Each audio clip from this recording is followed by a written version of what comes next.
Don't speak loudly, be vigilant, lie low. These are just some of the instructions that the Japanese government has given its citizens over the last few days. Can you believe that? The Japanese government has told its citizens to keep a low profile. What led to this? What prompted this rather extreme measure, you ask? Well, the reason is China. The Japanese government has warned its citizens to keep a low profile after reports of harassment against them in China. What's the reason? Japan's release of wastewater from the Fukushima nuclear plant into the Pacific Ocean. Over the past few days, Japanese diplomatic missions, schools, bakeries, businesses are facing harassment in China. From hundreds of crank calls to incidents of stone pelting, Japanese institutions and people in China are being targeted. Businesses have been inundated by harassment phone calls, and now the Japanese government has warned its citizens to take precautions when visiting China.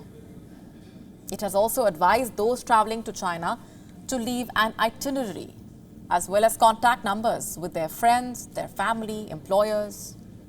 Tokyo has told citizens to avoid speaking Japanese in a loud voice and to pay close attention to their surrounding areas.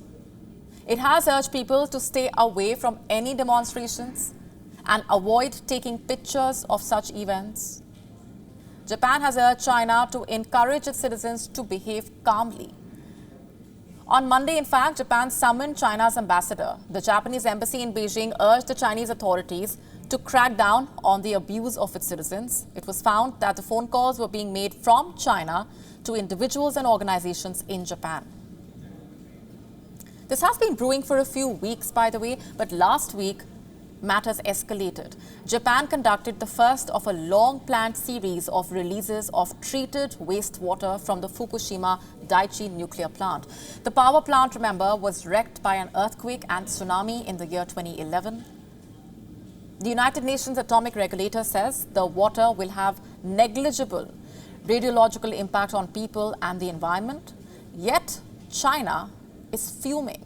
The country that does not publish figures of how much it releases into oceans has been most vocal while opposing Japan's wastewater release. Remember, China conducts similar releases from its own nuclear plants as well. But ever since Japan has announced its decision, China has accused Japan of treating the Pacific like its private sewer. Last week, Chinese authorities banned Japanese seafood imports. It threatens to deal a big blow to Japan's fishing industry.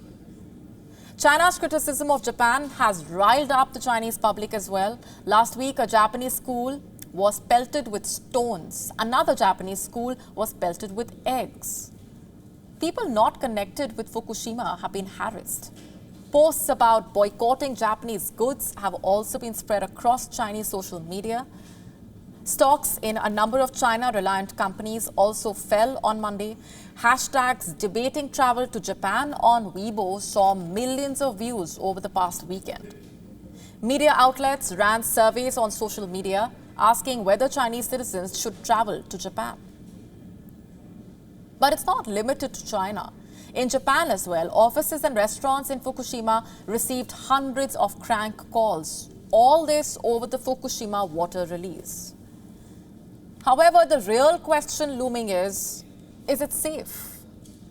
Ever since the disaster in 2011, the power plant has been pumping water to cool down the reactor's fuel rods. And this process results in the production of contaminated water daily, and it is then stored in more than 1,000 tanks. For scale, this is equivalent to filling over 500 Olympic-sized swimming pools. Japan is implementing a gradual release of the wastewater. The initial release is one of the 4 planned between now and the end of March 2024. The entire process expected to extend over a span of at least 30 years. But the issue at the heart of this controversy lies with a radioactive hydrogen element known as tritium. Unfortunately, existing technology cannot effectively remove tritium from contaminated water. So what's the proposed solution, you ask? diluting the water to mitigate its impact. And experts say that the release is safe, yet there is no unanimous agreement regarding the potential impact it might have. Despite this, some suggest that China's ban on Japanese seafood could be driven by political motivations. Scientific evidence does not support concerns about seafood, given the extremely low levels of radiation released.